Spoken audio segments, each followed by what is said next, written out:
More than 1 month after dozens of migrants landed in Sacramento as part of Florida's controversial migrant relocation program, we still don't know much about who was involved or how much these flights cost. And tonight, Contact 5 investigator Katie Legrone learned officials in California are growing restless with Florida's delays and are now seeking help from some all too familiar with the growing battle to keep Florida's sunshine laws from going dark.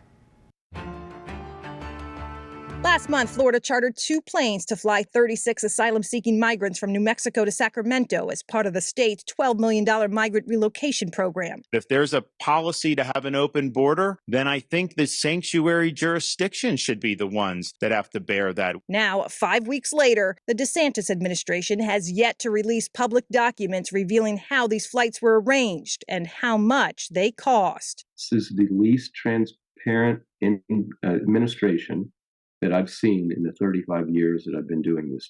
Michael Barfield is director of public access for Florida's Center for Government Accountability. Last year, the nonpartisan nonprofit sued the DeSantis administration after the state delayed turning over records related to its first round of migrant flights to Martha's Vineyard. And while the state eventually released hundreds of documents related to those flights, Barfield says Florida's ongoing secrecy about its migrant transportation program has recently prompted calls from California Governor Gavin Newsom's legal affairs secretary, who's seeking details about the Sacramento charters. Well, they reached out to us because they are experiencing exactly what everyone else is, which is a delay and denial of access to information about how these events came together.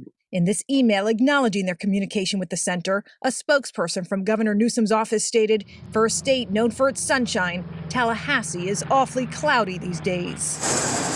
To date, little is known about the California flights on Florida's dime. In its only statement about the flights released after 5 p.m. June 6th, after both rounds of flights, Florida's Division of Emergency Management described the flights as, quote, voluntary.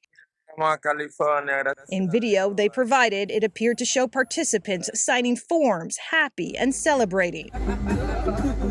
It's a silly, cruel, inhumane, disgusting political stunt. In interviews from early June, California's Attorney General suggested the migrants were lured through false promises of jobs. He, too, has submitted his own series of public records requests to Florida that have also yet to be fulfilled. While the state has contracted with 3 companies to carry out its migrant relocation program, contracts available online shed little light on specifics and costs. All details available in public records, Florida officials have yet to actually make public. We need this information to be able to perform our mission to educate the citizens about the use of taxpayer resources, and they can make their own decisions about whether they think this is a good idea or a bad one. When asked when records pertaining to these flights could start being released, neither the governor's office nor Florida's Division of Emergency Management could provide us with any specific details. I'm Katie Legrone reporting.